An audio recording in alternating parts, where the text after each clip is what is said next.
This is 757 Saturday Sports Talk with Matt Hatfield on ESPN Radio 94.1.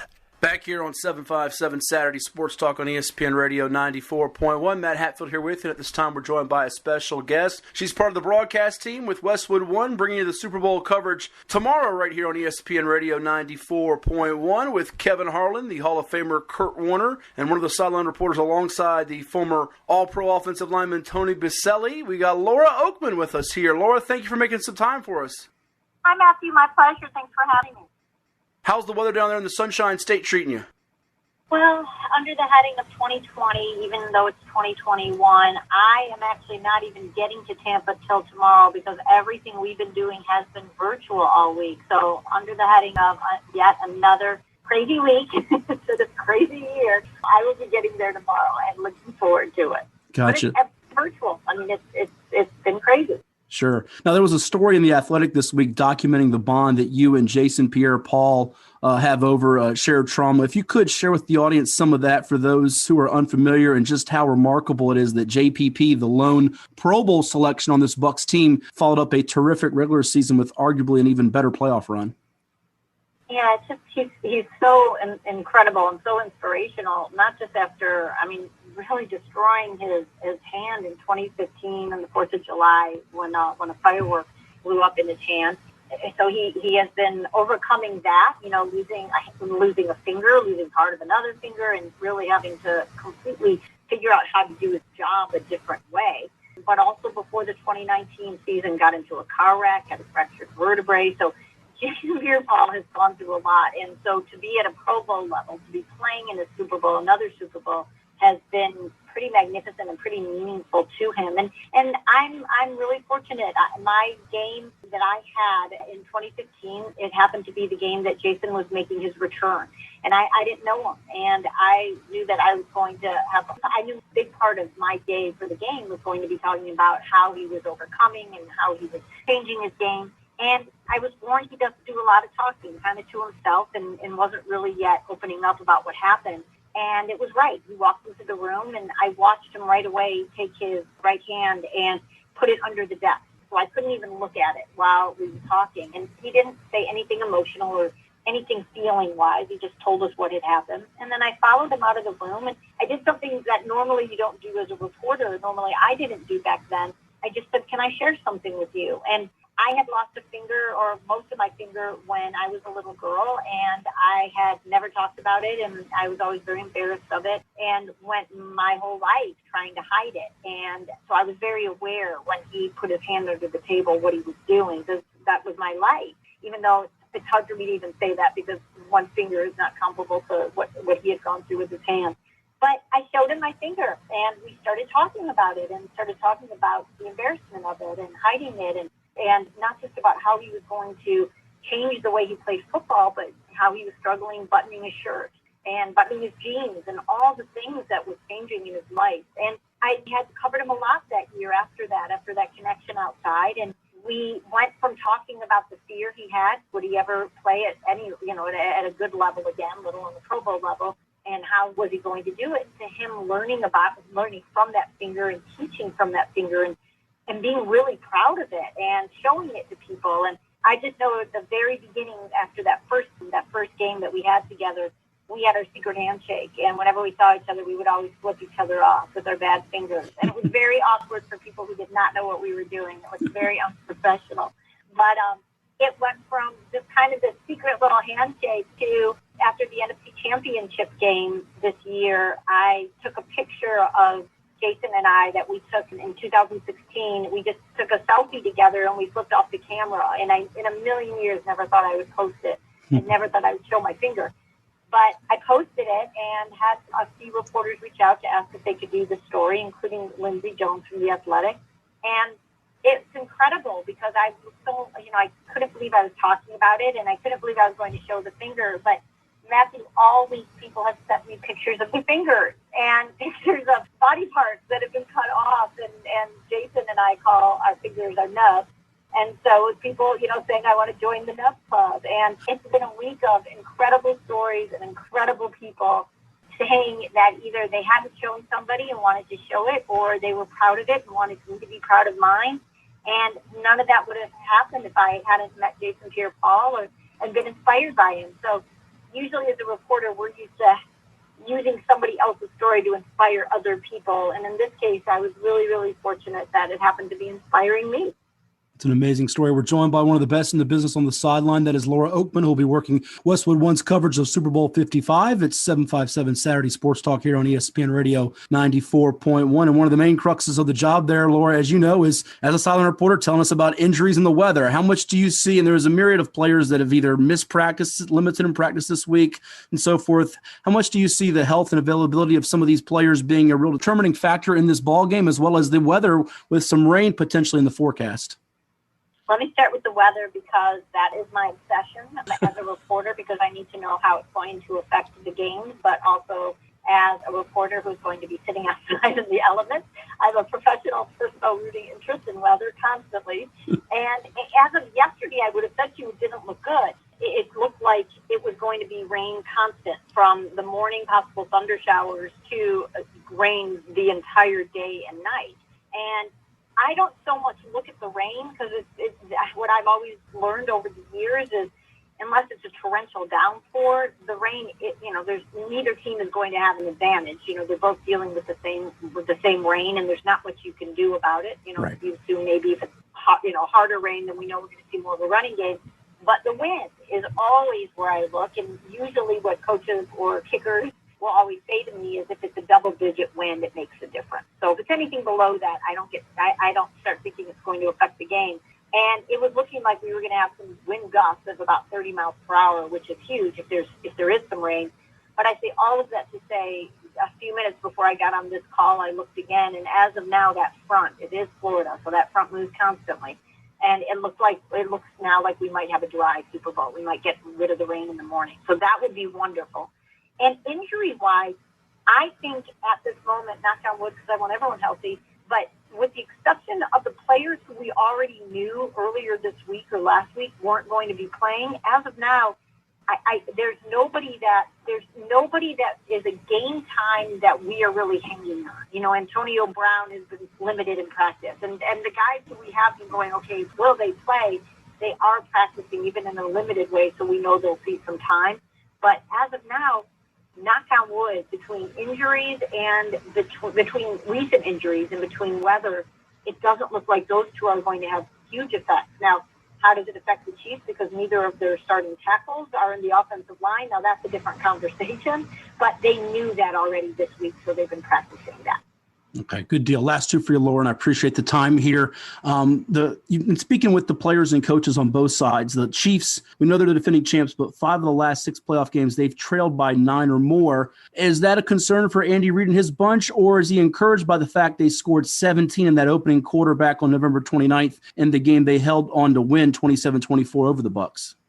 I think neither team is looking too much at that game. And I've talked to both head coaches and players about that, because we all do that, right? Like as soon as the Super Bowl set, we go, okay, well, did they face each other? Yes, that was 9 weeks ago, and that was week 12, and we dig through all those stats to see, what that game was. And I really asked, how much do you guys take in that? And everybody said not a lot, because Tampa was a different team back then. So that was their third straight loss. They got down 17-0, but that being said, they also fought back and wound up losing by a field goal. But Tom said after that game, they still haven't found their offensive identity yet. They still haven't found that rhythm yet. And so since that game, they had a bye week, and then they reeled off 7 straight wins. So when the Chiefs look at that offense, they know that is not the same offense we faced. And I talked to Tyrann Mathieu yesterday, and Tyrann said, that looks like New England Patriots, Tom Brady. It looks like he finally has familiarity and the comfort with his receivers, that he's getting the ball to them and trusting them to make the plays. And what Jason Pierre-Paul told me was, I was 60%. He said, my knee was awful. I was sluggish. We were sluggish. He said, we are not going to take that for granted, that we're not coming out that way. So it'll be very interesting having that front 7 feeling really healthy against Patrick Mahomes. And on the flip side, Tyrann Mathieu also told me, the fact that they let them come back in. And I said, what happened? And he said, I think we forgot we were facing Tom Brady. And he said, I think that was a big lesson for us to remember that we've got to play 5 quarters. He said, I know there's 4, but it's going to come down to the last possession. And that's why I'm hopeful that there's no weather and no other key injuries, because this has all the makings of an outstanding game. And I hope it just winds up being 2 terrific teams going at it, so we don't have to worry about weather or anything else. Oh, it really does. And great stuff. Last one here, Laura. Every Super Bowl has its fair share of storylines, subplots, twists and turns, and there are endless matchups of the game within the game. Any particular matchup you're most intrigued by in this one? I think that one. I think, I really think that pass rush. I think just that D line and really Jason Pierre-Paul, going against Patrick Mahomes. I think it was so different last time they faced, and they are feeling themselves. That Bucs defense is just clicking and feeling so fresh and feeling so good. And I think they're going to be really different than the last time the Chiefs faced them. So I'm really looking forward to that and seeing if they can get more pressure, not just on Patrick, but Tyreek Hill went crazy. It was over 200 yards in that first quarter, and they shut him down the final 3. But are they going to? I don't think they're going to put him one-on-one anymore. I think they learned from that first quarter. But can they shut him down? Can they shut the receivers down to make Patrick move a little bit in the pocket? And can they get to him? And like everybody, I'm looking forward to seeing if they can. Well, our friends at Westwood One will bring us Super Bowl coverage wall to wall tomorrow here on ESPN Radio 94.1 as Laura Okmin, part of that team, giving the broadcast with the Chiefs and the Bucs. Laura, thanks so much for coming on the program. We'll definitely be watching and listening and enjoy the game, and safe travels to you. All right. My pleasure. Thanks for having me. Good to catch up with Laura about the Super Bowl. And when we return, we'll play some fact or fiction, Super Bowl style, with the coach, Ed Young, who will join us, and Kyle Hightower on the other side of the glass. You have time to tweet in your Super Bowl pick and MVP. You got a chance to win a prize if you hit it on the nose. That means the score on the nose. 757 Sports Talk is that Twitter feed. You can also call in and talk about the Super Bowl, make a pick, or anything else you'd like to, be it ODU-related, college hoops, high school hoops, you name it. 757-687-9494 is our telephone number right here on 757 Saturday Sports Talk, powered by Larry King Law, exclusively in Hampton Roads and throughout the state of Virginia on ESPN Radio 94.1. This is 757 Saturday Sports Talk with Matt Hatfield and Coach Ed Young on ESPN Radio 94.1. Back here on 757 Saturday Sports Talk on ESPN Radio 94.1, powered by Larry King Law. If you're injured in an accident, you call 757-INJURED for Larry King. And we'll talk some Super Bowl here, hopefully in just a bit, with the coach, Ed Young, as he'll do some fact or fiction versus Kyle Hightower. Has he ever played you in fact or fiction? I'm not sure if he has or hasn't. I feel like we have at some point before. And you beat him, of course, right? He didn't lose. Probably. Yeah, I mean, he loses. He either loses or ties. He's got more ties than anybody I know known to man. Let me tell you something. He was doing some moving this summer. And that guy's got more suits. We talked about suits last week. If you missed that, it's up on the podcast page, ESPNRadio941.com, and on VirginiaPreps.com. We archive each of the episodes after the week of the show. So you can go listen back to that. We got them broken up into segments as Kyle and Dino and the crew do a great job of doing that, splicing it up for us. But we talked about that with Robert Jones, about kind of the new fashion wear, if you will, how coaches are now going more casual with their dress. And Ed, I was going to get under Ed's skin with that. That was my whole objective with that. Get him a little cranky, get under his skin. So mission accomplished for me. Mission accomplished. He's not hard to get under his skin sometimes. You get him all fired up. I'm gonna see if I can get him fired up about the high school situation here too, with the playoffs going on. By the way, someone was asking about on Twitter. I saw it, so I'll answer it here if they're listening. For 6A, we haven't gotten the official pairings yet, but it does look like Lancetown is going to play host to Kellum down here. Winner of that will probably play the winner of Thomas Dale James River up in Richmond. I think Dale would host as a 1 seed if they win, whereas if Dale lost and, say, Lancetown beat Kellum, Lancetown could potentially host their region championship there for 6A. But we're just waiting confirmation from those brackets. And 4A, it's 2 teams.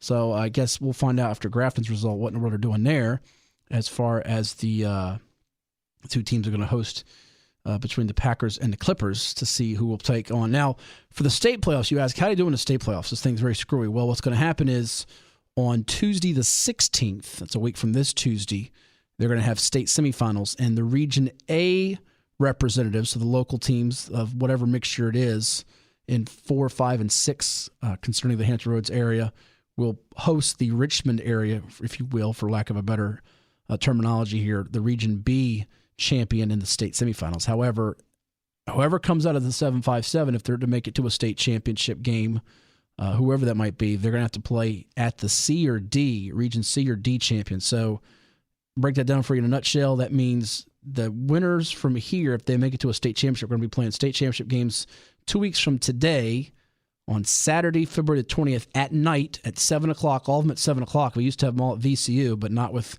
the pandemic and COVID this year. They're going to be at host sites, all scattered across the state, all at the same time. So that's not going to be fun for a guy like me who likes to watch and cover all of them. And they'll be at either Northern Virginia or Roanoke area sites is what it looks like, given the structure of our state and the basketball tournament. So give us a call at 757-687-9494. You can talk to us about that, anything you like in the world of sports here concerning the high school front and realm of things. Were you surprised, real quick, on the baseball thing this week, Kyle? Were you surprised about Trevor Bauer going to the Dodgers as the rich get richer, or I should say the filthy rich get filthier rich? Whatever the Slightly phrase is, surprised because it sounded like for a while he was linked with the Mets. Yeah, it did. I believe. So, I mean, he got a lot of money, though. Shoot. Yeah. I mean, the one thing that is a bit worrisome if you're a Dodger, although the Dodgers, they're going to be fine as a franchise. They're just they go out and spend and they get players. You wonder his commitment level, because he hasn't really stayed anywhere for an awful long time, be it Cleveland, Cincinnati. He was there for, a piece of pie for a year, and then he gets the Cy Young and he's off to L.A. So you do wonder if he's going to get disgruntled and want to leave at some point. But my goodness, on paper, I mean, it's just like any power franchise, the Yankees, the Red Sox, you name the sport, the team, the rich get richer. I mean, to me, it's surprising that, Trevor Bauer had a great season last year, but he's really only had 2 good seasons in his entire career where he's like, outside of this year in 2018 where he had like a 2.2 ERA, he hasn't had an ERA under 4. So it's like you're paying this guy 3 years over $100 million for, maybe 1 year was worth of good work. Well, and you thought it would be, in baseball, other players have had their contracts suffer here with the pandemic, but it's, in some sense, you're seeing these mega stars that haven't had the longevity of stardom. It's like the basketball contracts from about 3-4 years ago, where they're getting these immeasurable amounts of money, and you're wondering, like, does the body of work match that? I think they kind of talked about this the other night on, it was Inside the NBA with Charles Barkley, Kenny Smith, Ernie Johnson, and the big fella Shaq, about basically you got some of these guys, they get the money and it's like, all right, I don't have to work as hard to continue my career. And then boom, some of those guys vanish from the earth. There's a lot of players, particularly in basketball, and I think we're seeing it in baseball too, where they emerge for a year or two. You think they're a superstar, and then you're like, whatever happened to that guy 2-3 years later? Not to give specific examples or names. So there you have it. Trevor Bauer going to the LA Dodgers as the Mets don't get the guy, strikeout getting the one they thought would maybe put them over the top in their hunt for the NL East crown. I still think the Braves are the team to beat there. But you're a Cardinals fan, right? So you had to be pretty jacked about Nolan Arenado. I mean, not only getting Arenado, but like $50 million also in cash. Yeah. I mean, what's Colorado doing? What are my Diamondbacks doing? They're going to be in the basement, those two teams. Yeah, but it was a little bit awkward. I think like the day that they officially traded for him, they put out like a graphic like reunited, and it was a picture of Nolan Arenado and Dexter Fowler, and then Dexter Fowler got traded later that day. You don't worry about, because Colorado's had players over the years, the Todd Heltons, the Larry Walkers, the Dante Bichettes, as I date myself even further, Vinny Castilla, a lot of players that put up big numbers, of their cores out the way the park is and the atmosphere. You don't worry about that because you saw what DJ LeMahieu did, so you would think Arenado will be fine. I would suspect. I would hope so. Yeah. Otherwise, you guys stole Goldschmidt. That was highway robbery and theft. Last time the Cardinals got a big name from that had previously been with the Rockies, it worked out okay with Matt Holliday. That's true. Yeah, and he was one of those guys that people thought he's just a compiler because of the ballpark he plays in. So, I mean, I know pitchers got to hate to the ever-loving end playing there. Hey, while we wait for Ed, because he's tardy as usual, no shock there, I don't know if you've looked at the list of Larry Obama does this every year. He does a great job with it. The list of players from the, I'm going to give him a shout out on that. The list of players that are from the 757 that have played in Super Bowls. So I'm not going to go through every one of them because that would take us to the end of the show, and that's not the object of me bringing this up. But the list of players that go through the Super Bowl, and I did get to this thought, Kyle, as I go through, read off a few names. I mean, in recent years, we've had Derek Nottie, who will be playing tomorrow from Ocean Lakes High School, defensive lineman going for a second straight ring with the Kansas City Chiefs. We've had Leroy Reynolds, who we've actually had in our studios here out of Maury High School in Norfolk, played with the Falcons, lost that heartbreaker of a game for the Falcons against the Patriots. What they were doing was almost head-scratching as much as Pete Carroll, which brings me to Cam Chancellor, who lost the Super Bowl but also won one, and he won one as a teammate, the former Maury High standout with Percy Harvin of Lansdowne High fame. Boy, Maury's had a lot of guys. Reynolds, Cam Chancellor, Vincent Painter played in the Super Bowl for Denver. You think back, as you go back further in the archives, Plaxico Burress catching a game-winning touchdown pass in the Super Bowl. I always bring up Plaxico's name, Kyle, because all you ever hear about is the amazing helmet catch by David Tyree, but you don't always hear, who caught that game-winning Super Bowl as they knocked off the undefeated Patriots? It was Plaxico from Eli to win that Super Bowl. Of course, Plaxico did some things off the field. Don't give him a weapon. He's a good weapon on the field, but bad things happen there. And Dre Bly, now an assistant coach in North Carolina, recruiting his tail off, getting 757 players from Mac Brown and the Tar Heels. He won a Super Bowl, lost a Super Bowl with the St. Louis Rams out of Western Branch High School. Heartbreak for guys like Bruce Smith, who lost 4. Just did not go well for him in there in that spot. Heartbreak for Darren Perry, who the Steelers have won several Super Bowls, but he lost one, the Deep Creek grad with Pittsburgh when they fell to Dallas in Super Bowl 30. But who is the best 757 player to ever play in a Super Bowl? I think it to me, you can tell me if I'm wrong, Kyle, it comes down to 2 guys. And they're 2 generational players on defense. Bruce Smith, who lost all 4 of his out of Booker T. Washington High School, Virginia Tech great, and Lawrence Taylor, LT, the Lafayette High grad, who was neat to see on the sidelines a couple years ago in Lafayette's playoff game against Lake Taylor. I think it comes down to LT and Bruce. It's one of those 2 guys. I mean, there's some other fine players. Sean Gale sometimes gets forgotten about on that 86 Bears defense out of Bethel High School. One of those unsung players on a loaded defense that had multiple Hall of Fame faces and figures. Dwight White, I think it's forgotten about. Born in Hampton, Pittsburgh Steelers on their great teams in the 70s. And there's you can go back to the first couple Super Bowls. Henry Jordan won with the Green Bay Packers out of Warwick High School. But I think it comes down to LT and Bruce, those 2. Yeah, I would say I would probably lean toward LT just because, obviously he got the Super Bowl win and he was just a freak of nature.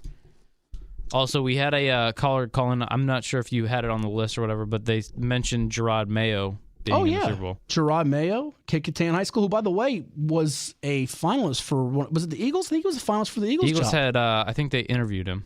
He's going to get a head coaching job, I think. May not next year, but I think before his coaching career, and maybe in the next 2-3 years, I think he's going to get one.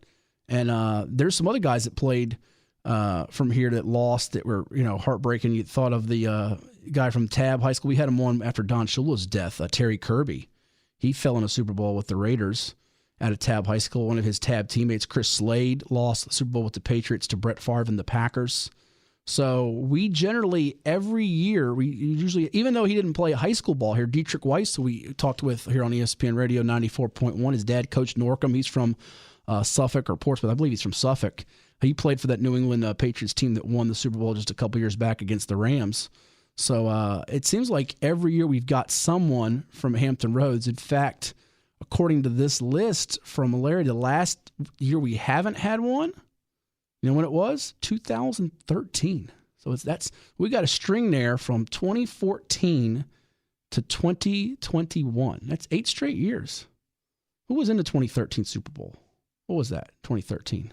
Was that 2000? Was that the year 2013 or the 2013 I think it season? was the 2013 Super Bowl, I believe. So that'd be Super Bowl. That might have been the Ravens 47. 49ers? That was Ravens 49ers. Yeah, and we got a guy at the Ravens now, and Chuck Clark out of Kings Fork High School. He'd have been the one to get it, but he came to the Ravens a little bit after that. Also, another one to mention, he's not necessarily from the 757, but ODU product, Tim Ward, is on the Chiefs as well. That's right. And it's neat to look at a list. I don't want to give away my question because I got a really juicy question that is related somewhat to that. So I don't want to delve into that. Maybe that's Ed calling now, and I can get to that juicy question with you and him in fact or fiction. But it has something to do with, well, maybe not ODU. You'll have to listen for it. If Mr. Tardy, what is he doing? Is he selling his car? He can't sell his house. He already did that. He's taking forever. I mean, this guy would be late to not just his birthday party. He'd be late to his funeral. He'd be late to anything. He's not late to any basketball games, unfortunately. I know he wouldn't be late to that. He'd be right in line. He didn't get one this year. I feel bad for him and the guys that did want to have basketball games. All right, here is the tardy man himself, to Coach Ed Young, who joins us here. Good morning to you. What were you up to? Were you busy? Did you oversleep? No, never could oversleep. I was just a little bit too busy for some stuff. Okay. And it's funny. I called in, and it said it was a non-working number. I said, "Man, they moved a radio show on me." No. You called the wrong numbers. What happened? No, 687-9494 for those listeners out there. Jump on there, 757-687-9494. That's what I call. No, I think we had to unblock your number because the people here get tired of you calling with all your complaints and all your crazy comments. So. That's what I figured. You blocked the number. We blocked it, so. And we won't give you the hotline number. That's a no-no for you because that would be you get that number, you'll be like a little kid calling anything. I mean, anyways. Now, the last time I messed with that hotline number, I was talking to somebody in China.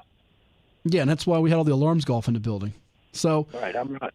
Yeah, but I know when Dino's there, I can't touch. I can't even button my coat, let alone touch any other button. Well, Dino's not here. He's out getting some coffee or a beverage or something. Who knows? We got Kyle here today. And you're going to play him in fact or fiction here in a moment if you're ready to. I have done no practices this week. I haven't stretched yet. I haven't warmed up. And Kyle is a walking encyclopedia. He is that, and you're probably going to lose, which will make this game fun. Before we do that, we'll actually take a break and do that, and then we'll squeeze in some prop NFL picks. I don't know if you heard it earlier in the show or not. We had Darren Sanderlin on, and it was like I broke bad news to him, that the Kempsville head coach, that he is not the 2 seed at 5-1, winning 5 straight games. That he got jumped, and not only did he get jumped, 5-0 Green Run, the reigning state champs, got jumped, which means Darren, I think it's the screw job here. If he wins his regional quarterfinal next week, he's got to play the regional semis against Green Run instead of being opposite side of the bracket where he could have possibly seen him in a region championship at home in his gym. And the Cox Falcons, this to no shame of Bobby Wolfer's players, good for them, but they get the 1 seed as a 1-0 team over the 5-0 Green Run Stallions. What do you think about that one, Edward?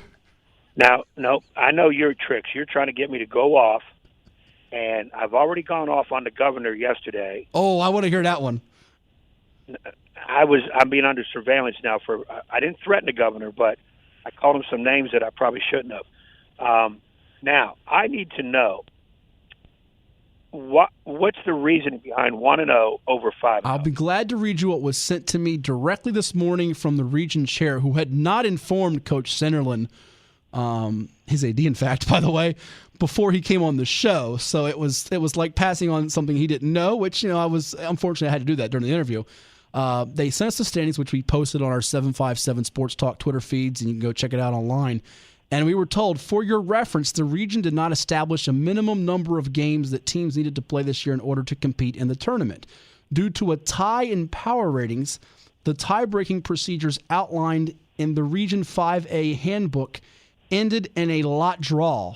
So 1-0 tied 5-0. Now, how 1 ties 5, I can't figure out. And I actually had an athletic director, I won't say names, but outside of our region, who was listening to the show online, texted me this. They should have communicated this scenario before the season so that they don't look like dopes. That's what this AD outside the 757 said to me. Okay, so I won't name his name, but that's what the guy outside the 757 sent to me. So your thoughts?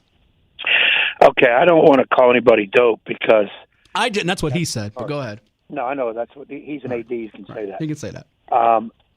But come on now. Common sense. First of all, you've got to, when you're sitting in these rooms and going over all these scenarios, you've got to go over all these scenarios. And for them to say, since we don't have it, we never properly went over, that is strictly the fault of the ADs.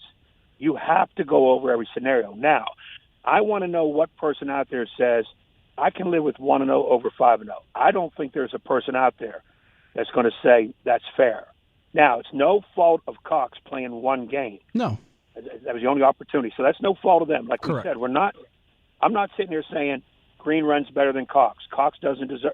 I'm saying 5-0 beats 1-0 every way you look at it, period. And for them to say, well, the 1-0 gets the seed, it is a joke. And I'm not going to go off. I'm not going to call people names. But it just doesn't make any sense to put 1-0 over 5-0, period. I don't even need to go to any tiebreaker because you're not going to tell me, well, they both are undefeated. I get that. But one team went over 5 people. One team went over only 1. 5 beats 1. 1 gets the second seed maybe. I even would have a heartache with a 1-0 getting the seed over 5-1. Right. You could make the argument, Ed, that they should maybe be below 5-1 Kempsville, 4-2 PA. And if you want to slot them properly, given this strange year, you could slot them ahead of 2-2 Salem, who they beat last night by 5. And Bayside's the 6 seed, 2-5. FC's the 7 seed at 0-5. And if you're going to say your tie is, why are we going to lot draws and coin flips for ties? Why don't we then say, okay, we don't have a fair measure of number of games, but let's look at your strength of your performance. Green Run's beaten everybody by 30-plus with the exception of Lancetown, a very good team. And by the way, they played Lancetown without Jacob Cooper, the state player of the year, and they beat them by 15. Cox won its game by 5. So if you're going to technically say their tie-off win percentage, me personally, I like the margin of victory average better than this flip a coin, heads you're in, tails you're to 2. Yeah, I've never gone with this lot drawing, these flipping coins.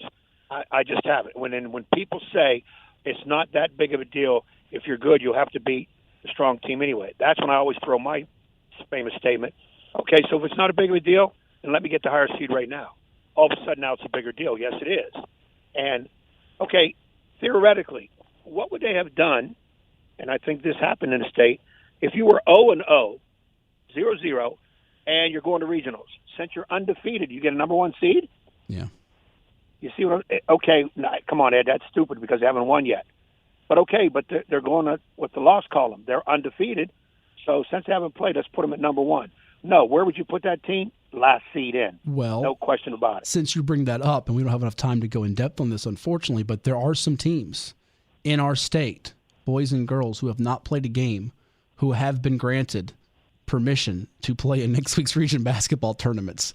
So there you have it, Ed. You should get on the tom-tom and say, let us in, let us play. But this goes back to even football too, Ed. I remember 2004 or 5, whatever year it was, poor Jeff McGowan and his Chiefs of Kempsville at that time losing a coin flip or draw with Kellum and Salem. They were all 8-2, and they got left out of home in the playoffs because of that, which was, to me, that was just so unfortunate for those kids that we didn't break something off margin of victory. And had they lost it to Kellum and Salem off that, I'd have been okay. But that would have been better than a coin flip or drawing names out of a hat. I mean, there's got to be some statistical formula we can come up with that's better than that. To their defense, Matt, high school will not use point differential wins because then they believe in the future it causes people to run scores up if they know that's one of the tiebreakers. And I kind of see that.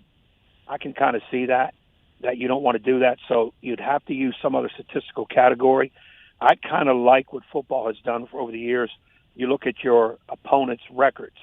So if you've beaten a lot of really good teams over a squad that hasn't beat as many good teams, then you can use that because you played against a stronger schedule and you both have the same win-loss record, so the team that played a stronger schedule.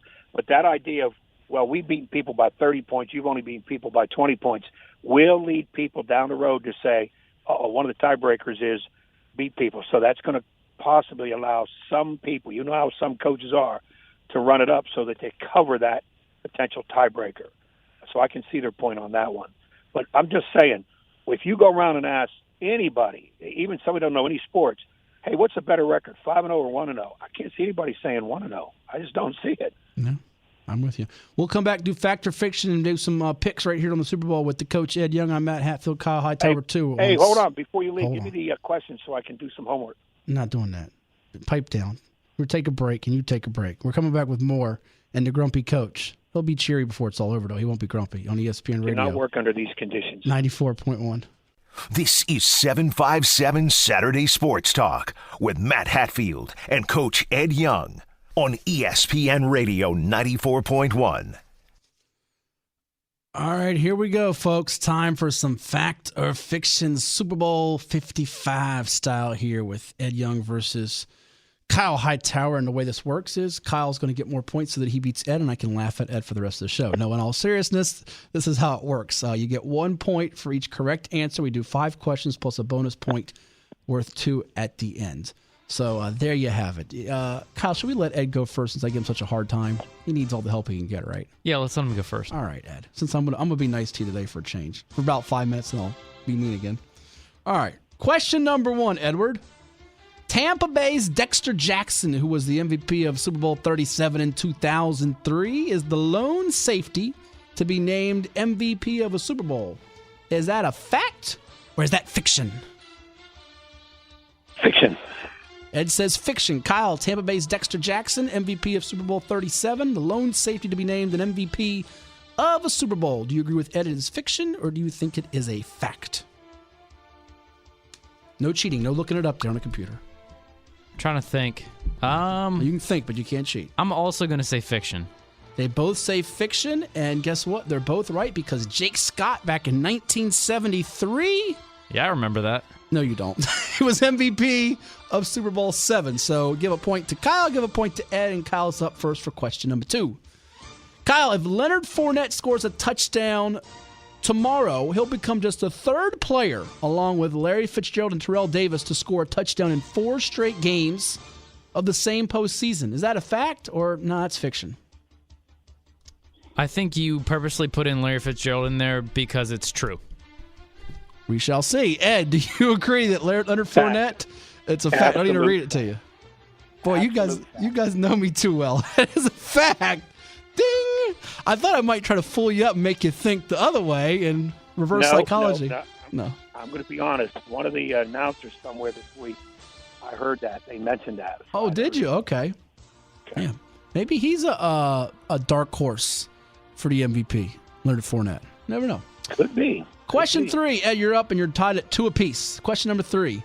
There has been at least one player from each of the 5 Norfolk high schools, Booker T. Washington, Granby, Lake Taylor, Maury, and Norview, to play in a Super Bowl. Is that a fact or is that fiction? Fiction. Ed says fiction. Kyle, there's been at least one guy from each of the 5 Norfolk high schools, Booker T., Granby, Lake Taylor, Maury, and Norview, to play in a Super Bowl. Ed says fiction. Do you concur or do you think that's a fact? He said fiction? He said fiction. I will say it's a fact. Hate to break it to you, Kyle, but it is fiction. Booker T, Granby, Lake Taylor, Maury have all had one, but not Norview, where Ed coached. Maybe that's why he guessed it. Yep, I knew that one too. Oh, stop it. By the way, no, I did. How about that trick, though? Because Norview, your buddy Alan Williams, went there coaching, didn't play. So that was a little trick there. Yeah. All right, so question 4. I know how you always try to trick me. So. That's all right. I'm going to get the last trick on you, and Kyle's going to win. So don't worry about it, Kyle. You're okay. Question 4, and you're up first here. Question number 4. Kyle, speaking of locals, Virginia Beach's own Ocean Lakes grad Derek Nottie led the Chiefs in tackles for loss in last year's Super Bowl victory over the San Francisco 49ers. Is that a fact, or is it fiction? I think I remember that being a fact. Kyle says fact. Ed, Derek Nottie led the Chiefs. Can I finish the question? Absolute fact. You say absolute fact? I remember my questions. Absolute fact. I didn't even get to finish reading the question. I should deduct points from you for that. Interrupting Jerko. Nope. I should deduct points for you, but I hate to break it to you. I got the trick question on you. It's a fiction. He had a tackle for loss, but Bashad Breeland had 2, so it's not a fact. See, you got to watch Hatfield, his little tricky 757 Cardinal chaos. I might get you on one of these. All right, so it's still 3-2, Ed leading Kyle for the last question before the bonus 2-point question here. All right, Ed, Central Michigan is the only non-Power 5 school with 3 or more players participating in this year's Super Bowl. Is that a fact or is that fiction?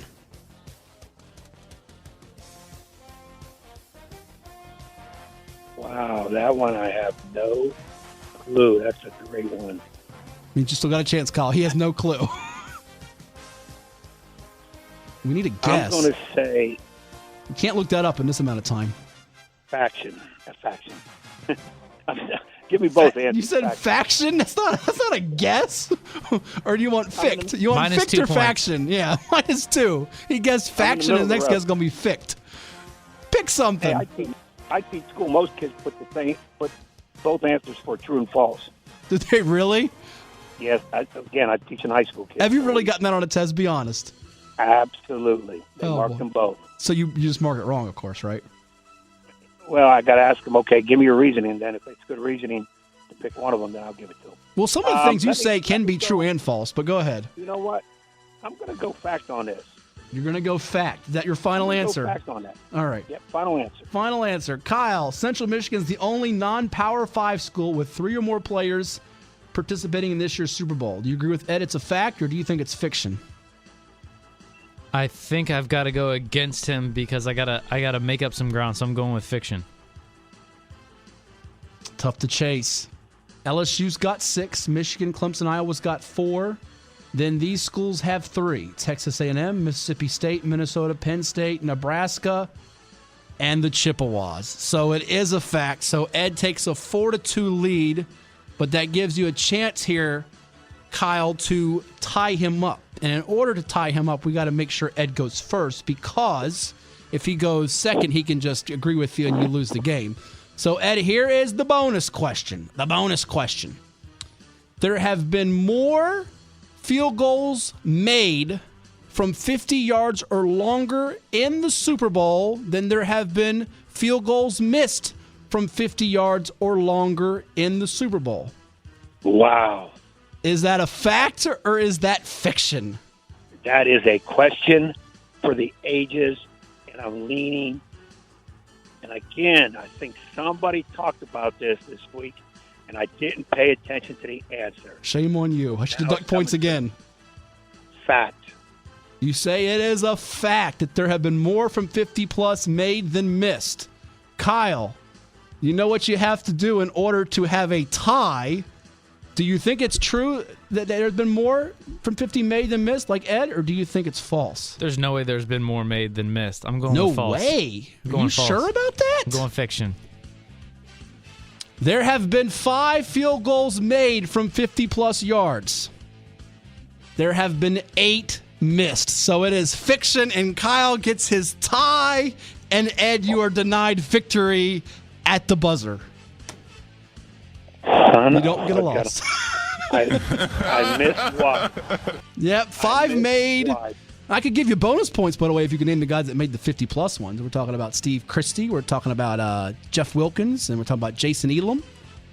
And we're also talking about the other guy that made Jason. Well, I think that's it. I think that's the guys that made the 50-plus. I might be missing Elam- somebody. John Casey Elam made would one. be Yeah. Elam would be the only one I would get out of that. William and Mary Steve Christie has the longest made, by the way, 54 yards. That could get broken tomorrow by Mr. Butker for the Chiefs. So there you have it. Your Super Bowl picks. And as we get the last minute or two here on the prop picks, and we'll give you a pick. There's a couple props that I like. Will the game be tied after 0-0?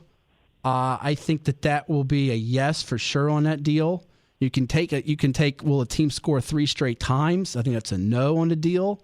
Longest team to score a touchdown. What will be the first turnover, a sack, or an INT? There's just so many. The ones that I really like, Ed and Kyle, here are the ones where you can guess the length of the anthem and which commercial brand will be shown first. I mean, there are some wild and exotic Super Bowl prop picks here on the game. I mean, literally, you can say Ariana Grande appears for Love Me Harder at the halftime. Yes or no? Closing song, Blinding Lights or After Hours? Which one you got? A beverage or snack brand appears before Auto Brand. Coming to America 2 trailer appears before halftime. Pringles ad or Doritos ad? Which one comes first? There's some wild ones. That's going to be Dorito. A food commercial will be the first commercial on the Super Bowl. All right, guys, let's give a pick here as we sign off. Kyle, what's your pick and your MVP? Yeah, I've seen quite a few people thinking it's a close game. I honestly don't think it's going to be too close. Okay. In the playoffs, the Chiefs just have stepped it up over the last couple of years. I'm taking Kansas City. I'm going to say 41-31, with Mahomes as MVP. So you love the over. I think everybody loves the over. Derek Nottie with a close second behind Mahomes. Oh, you think Mahomes? Nottie will have a good game. He could have a good game. He'd be due for a big one here. All right, Ed, give us your pick and your MVP. I think Kansas City wins from behind. Oh, okay. Yep, from behind. I'm going to go 33-26. Okay. I'm going, obviously, I got to go Mahomes, and I'm going tails on the flip. Tails on the flip, okay. I'll go heads on the flip just to be different with you, and then you'll owe me a bottle of water. I can't drink soda on my diet. Yeah, hey, let people know now. I know you don't talk much. Matt Hatfield, you better hurry up and get him. He's the disappearing announcer. He's dropped 20-some pounds. Yeah, I have 23. His latest go-around. I got to right. give him props like crazy because he is doing well. And I know I kid you a lot, but I got to give you props, man. Good job sticking with it. Thank you. And people, we went out to get something to eat the other day. I was trying to get him to drink a soda, eat 2 sandwiches, and he said nope. He ate a salad. Yep, I got to give him props. I did. I'm picking the Chiefs 38, Bucs 25. I'm going heads, and I'm going to go with Travis Kelce as the MVP. I think Mahomes might have a pick or two early, and that could, I don't know, but put him behind, but that might mess up his overall stat line. And Kelce, I think, is going to have a huge second half. So I'm going to go Kelce to get the MVP. And that'll do it for this edition of 757 Saturday Sports Talk. We will hopefully have the coach back in the saddle here with us in the building next week. For the guests like Darren Sanderlin and Laura Okmin, I'm Matt Hatfield, Kyle Hightower, doing a great job over there on the other side of glass. Ed, enjoy your weekend, and all the listeners, you do the same. That'll do it for Take care. That'll do it for 757 Saturday Sports Talk, brought to you by Larry King Law. Keep it tuned right here to your home for the Super Bowl, ESPN Radio 94.1.